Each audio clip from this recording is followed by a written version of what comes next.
বাতিল হলো দলীয় সরকারের অধীনে সংসদ নির্বাচনের বিধান, ফিরল তত্ত্বাবধায়ক সরকার ব্যবস্থা। এ নিয়ে আরও জানাতে সুপ্রিম কোর্ট থেকে যুক্ত হচ্ছেন মাসুদুর রহমান। মাসুদ, রায়ের পর্যবেক্ষণে কি বলেছেন হাইকোর্ট? এখন পর্যন্ত পঞ্চদশ সংশোধনের 4টি ধারা বিধান বাতিল করেছেন হাইকোর্ট।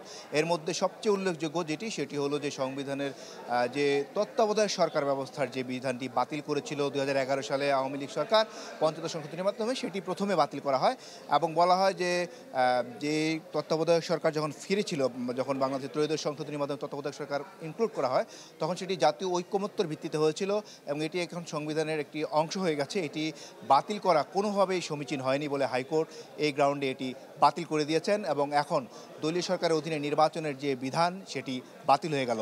দ্বিতীয় যে বিষয়টি এসছে সেটি হলো সংবিধানের 142 অনুচ্ছেদ অনুযায়ী যেখানে গণভোটের বিধান ছিল, গণভোটের সেই বিধানে যে সংবিধান সংশোধন, প্রিয়াম্বল সংশোধন, এগুলো গণভোটের মাধ্যমে করতে হতো, সেটি কিন্তু আওয়ামী লীগ বাতিল করে দিয়েছিল। সেই গণভোটের বিধানও আজকে ফেরানো হয়েছে এবং হাইকোর্ট বলেছে যে এটি গণভোটের বিধান রাখা সংবিধানের মৌলিক যে অংশ ছিল সেটি তারই অংশ ছিল এবং এটি ফেরানোয় যুক্তিযুক্ত হবে।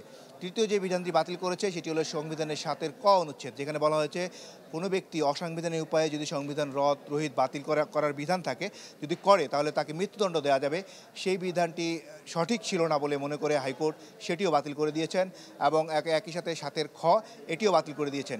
এই সংবিধানের পঞ্চদশ সংশোধনীতে মোট 55টি সংশোধনী এনেছিল আওয়ামী লীগ এবং যেখানে মোট 68 জায়গায় কাটাছেঁড়া করা হয় এবং সেই 68 জায়গায় কাটাছেঁড়া বিধানটি নিয়ে হাইকোর্ট শুরুতে যেটি বলেছে যে পুরো যেই ইয়েটি রয়েছে, সংশোধনীটি রয়েছে পঞ্চদশ, সেটি বাতিল করা হবে না, কিছু অংশ রাখা হবে। আমরা ধারণা করছি সংবিধানের যেটি বিচার বিভাগ সংক্রান্ত ধারা, যেটি সুপ্রিম জুডিশিয়াল কাউন্সিল সংক্রান্ত ধারা, সেটি সম্ভবত রাখা হতে পারে, যেহেতু এরই মধ্যে সুপ্রিম জুডিশিয়াল কাউন্সিল গঠন করা হয়েছে। তবে আপাতত দলীয় সরকারের অধীনে নির্বাচনের বিধানটি বাতিল হয়ে গেল এই রায়ের ফলে এবং তত্ত্বাবধায়ক সরকার সংসদে নতুন করে এই যুক্ত হয়ে পরবর্তী নির্বাচন তত্ত্বাবধায়ক সরকারের অধীনে হতে আর কোনো বাধা থাকলো না।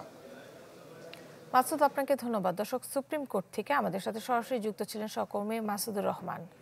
বছর শেষের খুশি নগদে হবে বেশি। নগদ পেমেন্টে নির্দিষ্ট ক্যাটাগরির কেনাকাটায় 300 টাকা পর্যন্ত ক্যাশব্যাক।